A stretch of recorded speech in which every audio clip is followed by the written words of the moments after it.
Strike Israel की तरफ से हुई, तो इज़राइल जो है वो कहीं न कहीं इस युद्ध को वो भी नहीं चाहता है, वो तो थक गया है, लेकिन वो भी नहीं चाहता है कि जिसके लिए ये युद्ध शुरू हुआ था, उसमें से अगर कोई गोल अचीव ना हो, तो फिर इस युद्ध में जाने से क्या फ़ायदा? दूसरी तरफ से जिस अंदाज़ से अमेरिका पर लगातार अब लोगों की तरफ से ये बात आ रही है कि ये युद्ध तो इज़राइल के लिए अमेरिका लड़ रहा था, तो ज़ाहिर है कि कहीं न कहीं अब साफ ये है कि जो ईरान की तरफ से पहले दिन जब ये युद्ध शुरू हुआ था, उनकी जो दलील है, वो उस पर कायम है। ये युद्ध हमने शुरू नहीं किया, ये अमेरिका ने युद्ध शुरू किया है, उसी को समाप्त भी करना होगा। दूसरी महत्वपूर्ण बात उन्होंने ये भी कहा है कि जो गारंटीज़ हैं, हमें विश्व की तरफ से, अमेरिका की तरफ से मिलनी चाहिए थी कि क्योंकि कई बार हुआ, पिछले साल भी 12 दिन का युद्ध हुआ, फिर सीज़फायर हुआ, फिर बातचीत हुई, फिर युद्ध हुआ, तो वो एक गारंटी चाहते हैं कि हाल-फिलहाल में युद्ध हमेशा के लिए समाप्त हो हुँ। और 10 महीने या 6 महीने के बाद फिर युद्ध शुरू ना हो। तो ठीक है। फिलहाल अभी तक आप वो दबाव बनाने में दोनों कामयाब बने रहे। रहिए हमारे साथ। इस बीच बड़ी खबर आपको बता दें, अमेरिका और ईरान के बीच बातचीत से जुड़ी ये खबर आ रही है। वार्ताकारों की लिस्ट में अब अमेरिकी राष्ट्रपति और विदेश मंत्री मार्को रूबियो शामिल हो गए हैं। मीडिया रिपोर्ट्स के मुताबिक ईरान ने कुशनर और विटकॉफ से आगे बात करने का इनकार कर दिया, जिसे बैक चैनल्स के माध्यम से अब अमेरिका तक पहुंचाया गया। ईरान का मानना है कि स्टीव विटकॉफ और कुशनर के साथ होने वाली बातचीत उपयोगी नहीं होगी, क्योंकि इजरायल और अमेरिका द्वारा सैन्य कार्रवाई शुरू करने से पहले हुई वार्ताओं के टूटने के बाद भरोसे की कमी पैदा हो गई है। ट्रंप ने कल इसकी पुष्टि की कि रूबियो और वैंस ईरान से बातचीत में शामिल हो गए। Are you going to send Jared Kushner and Steve Witkoff to do direct negotiations with the Iranians? Yeah, well, we're in negotiations, as it turned out, and now you've seen what I said yesterday was exactly correct. We're in negotiations right now.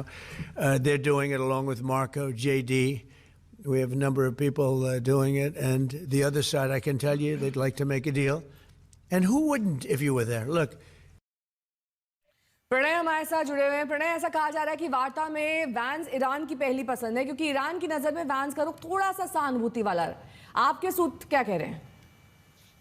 देखिए, निश्चित रूप से जो बातचीत चल रही है, इससे इनकार नहीं किया जा सकता कि कोई ना कोई बैक चैनल जरूर चल रहा है, क्योंकि ईरान भी नहीं चाहेगा। ईरान को बहुत नुकसान हो रहा है इस लड़ाई के लंबा चलने से। ईरान की कमजोर अर्थव्यवस्था पर भी असर पड़ता है। ईरान में भी सत्ता के ऊपर दबाव बनता है। अगर ईरान की सत्ता अपने आप को बचाने में कामयाब रही है, साथ ही पलटवार करने में सक्षम रही है, और साथ ही अमेरिका को एक तरीके से अंतर्राष्ट्रीय स्तर पर झुकाकर बातचीत की मेज पर लाने में कामयाब रही है, तो ये उसके लिए एक बड़ी राजनीतिक जीत हो सकती है। और इसीलिए वो चाहेंगे कि अब सीधे सीधे वो अमेरिकी सत्ता से बात करें। यानी जो स्टीव विटकॉफ हैं, जो कि स्पेशल अनवॉय हैं, विशेष दूत हैं, लेकिन वो उस तरीके से सीधे तौर पर न तो निर्वाचित राष्ट्रपति हैं, न उपराष्ट्रपति हैं। तो अब वो सीधे तौर पर secretary of state Marco Rubio, जो कि विदेश नीति के लिए जिम्मेदार हैं, अमेरिकी उपराष्ट्रपति, उनसे बात कर रहे हैं। और मुझे लगता है कि अंतिम फैसले के अंदर कोई ना कोई तरीका ऐसा निकलेगा जिसके अंदर बातचीत की मेज पर वो चाहेंगे कि राष्ट्रपति डोनाल्ड ट्रंप के साथ में किसी तरीके का समझौता हो, क्योंकि पॉलिटिकल अथॉरिटी उनके पास है। ईरान के हमेशा से बातचीत के अंदर हमने हमेशा से देखा है कि 12 दिन की लड़ाई के बाद भी ये संकेत मिले थे कि ईरान बात करना चाहता है, फिर संघर्ष विराम हुआ। ये तमाम जो युद्ध के दौरान एक पोस्चर रखा जाता है ताकि अपनी जनता को संदेश दिया जा सके कि हम झुके नहीं हैं। लेकिन कहीं ना कहीं बैक चैनल चल रहा होता है, और ये बैक चैनल जो है वो इस समय भी चल रहा है। और राष्ट्रपति डोनाल्ड ट्रंप सिरे से गलत नहीं कह रहे हैं कि बातचीत के लिए एक प्रक्रिया चल रही है, क्योंकि कई मध्यस्थ देश हैं जो ईरान से भी बात कर रहे हैं लगातार। ईरान भी सबको नाराज करके और बातचीत की मेज से उठते हुए नहीं देखना चाहेगा। ठीक है, बहुत बहुत शुक्रिया इस तमाम जानकारी के लिए आपका। अब तक आपने देखा कि ट्रंप बातचीत को लेकर क्या क्या दावे कर रहे हैं, लेकिन ईरान के विदेश मंत्रालय ने किसी भी प्रकार के समझौते या बातचीत से साफ तौर पर इनकार कर दिया है। मेरी सहयोगी गीता मोहन ने ईरान के विदेश मंत्रालय के प्रवक्ता इस्माइल बाघई से खास बातचीत की। Let's begin with the biggest question that everybody is now asking. Are you in talks? Is Iran in talks with the US? Direct और इनडायरेक्ट प्रत्यक्ष और अप्रत्यक्ष वार्ताएं हुई हैं, लेकिन उसके बावजूद नतीजा जो है वो जंग के अंदर निकला। पहले 12 दिन की लड़ाई जो मई जून 2025 में हुई, और उसके बाद अब ये करीब आज 26वां दिन है इस जंग का, और अभी भी कोई समाधान का रास्ता निकलता नजर नहीं आ रहा। तो ईरान की तरफ से जो आ रहे बयानों के अंदर वही सारी चीज वो नजर आ रही है। क्यों वो ऐसा कह रहे हैं, उसके पीछे बड़ी वजह यह है कि ईरान अब दबाव के साथ ये बताना चाहेगा कि वो एक ठोस फॉर्मूला चाहता है। वो इस तरीके के एश्योरेंस नहीं चाहता। देखिए, जहां तक न्यूक्लियर हथियारों का सवाल है, ओमान के साथ चल रही मध्यस्थता की बातचीत में भी नेहा ये सारी चीजें आ चुकी थी, जिनके ऊपर अब कहा जा रहा है कि ईरान ये नहीं करेगा। ये सारी शर्तें तो उस बातचीत की टेबल पर भी मौजूद थी। यानी ईरान परमाणु हथियार नहीं रखेगा, जो एनरिच यूरेनियम है उसको इंस्पेक्शन के लिए खोलेगा, IAEA के जो इंस्पेक्टर्स हैं वो वहां पर पहुंचेंगे। साथ ही अमेरिका की तरफ से भी कहा गया था कि हमने प्रस्ताव दिया है, यदि आप ऊर्जा बनाना चाहते हैं तो हम ज्वाइंट वेंचर करने के लिए तैयार हैं। ये सारी बातें हुई थी, लेकिन उसके बावजूद नतीजा जंग के अंदर आया। तो अब ईरान की कोशिश यही है नेहा कि उसको एक ठोस आश्वासन मिले और उनको ये आश्वासन मिले कि अगली बार ईरान पर सैन्य कार्रवाई नहीं की जाएगी। इसका वो अश्योरेंस चाहते हैं। बहुत शुक्रिया इस तमाम जानकारी के लिए आपका। मुझे रोकना पड़ेगा आपको। मिडिल ईस्ट में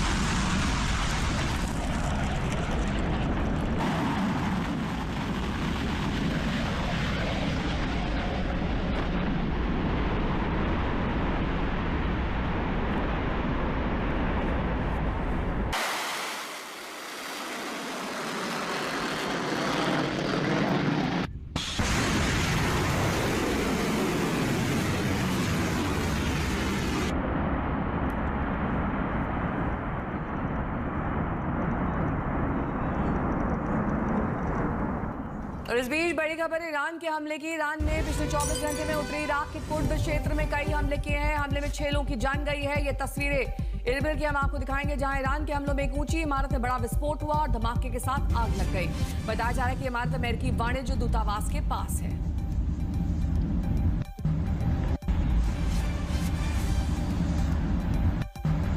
ईरानी हमले में इमारत में धमाके के साथ आग लग गई। अमेरिकी वाणिज्य दूतावास के पास की बिल्डिंग बताई जा रही है और इस बिल्डिंग में विस्फोट के बाद 6 लोगों के मारे जाने की खबर है।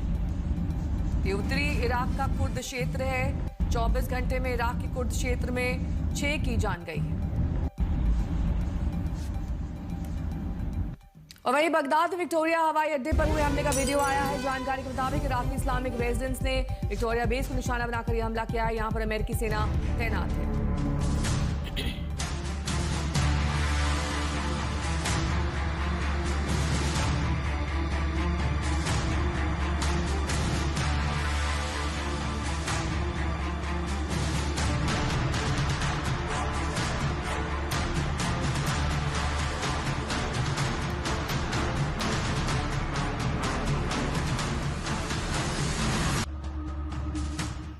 मेरे सहयोगी प्रणय उपाध्याय इस वक्त तेल अवीव में मौजूद है। कल तेल अवीव पर ईरान का मिसाइली हमला हुआ था। हमले के बाद प्रणय उस जगह पर पहुंचे। देखिए उनकी ये एक्सक्लूसिव ग्राउंड रिपोर्ट। मैं इस वक्त उत्तरी तेल अवीव के उस जगह पर मौजूद हूं जहां अब से कुछ घंटे पहले ईरान की मिसाइल आकर गिरी थी। करीब 100 किलो के वॉरहेड के साथ में इस मिसाइल के गिरने का अंजाम और असर क्या था, जरा उसकी पहले आपको दिखा देता हूं। ये देखिए, ये वो इमारत है जो उस मिसाइल के धमाके से क्षतिग्रस्त हुई। आप देख सकते हैं किस तरीके से इस इमारत को नुकसान पहुंचा। ये घनी आबादी वाला इलाका है। ये 2 इमारतें जो हैं वो सबसे ज्यादा इम्पैक्ट हुई हैं। हालांकि यहाँ पर जो इजराइल की इमरजेंसी सर्विसेज हैं उसके दस्ते मौजूद हैं और ये सारा अमला इस जगह को साफ करने में जुटा हुआ है। इजराइल के अंदर एक व्यवस्था है, जैसे ही किसी जगह पर इस तरीके का रॉकेट या बम गिरता है, किसी तरीके का की मिसाइल गिरती है, उस जगह को तत्काल साफ किया जाता है और कुछ ही घंटों में इस तरह से कर दिया जाता है ताकि लोगों को ये लगे नहीं कि यहाँ पर इस तरीके का लगा हुआ था। यहाँ पर राहत की बात ये रही कि लोगों को पहले ही अलर्ट मिल चुका था। अधिकतर लोग जो हैं वो बम शेल्टर्स के अंदर मौजूद थे और इसीलिए नुकसान कम हुआ। केवल 6 लोग इसके अंदर घायल बताए जा रहे हैं और उन्हें भी बहुत ज्यादा किसी तरीके का कोई नुकसान नहीं हुआ है। लेकिन इमारत और जो गाड़ियां थी इस पूरे इलाके के अंदर वो काफी क्षतिग्रस्त हुई हैं। आप देख सकते हैं कि कितना जोरदार, ये कितना जबरदस्त। एक बार जरा पहले ये तस्वीरें फिर से देखिए कि ये जो बिल्डिंग है ये करीब 3 मंजिला इमारत है और इस 3 मंजिला इमारत की जो बालकनीज हैं, कई जो बालकनियां हैं वो बिल्कुल पूरी तरह से ध्वस्त हो चुकी हैं, नीचे गिर चुकी हैं। इसके साथ साथ ये जो नजदीकी इमारत है यहाँ पर भी जो शीशे हैं वो टूटे हैं, वो चटके हैं। कई इलाकों के जो लोग हैं जो यहाँ पर थे, जो उस समय बम शेल्टर के अंदर मौजूद थे, अब वापस अपने घरों पे लौटे हैं। तो इस समय वो कांच के जो टुकड़े हैं उन्हें साफ किया जा रहा है। ये देखिए आप, ये शख्स जो है इस टूटे हुए कांच से झांकता हुआ यहाँ पर नजर आ रहा है और ये जो शीशे हैं ये हटाए जा रहे हैं।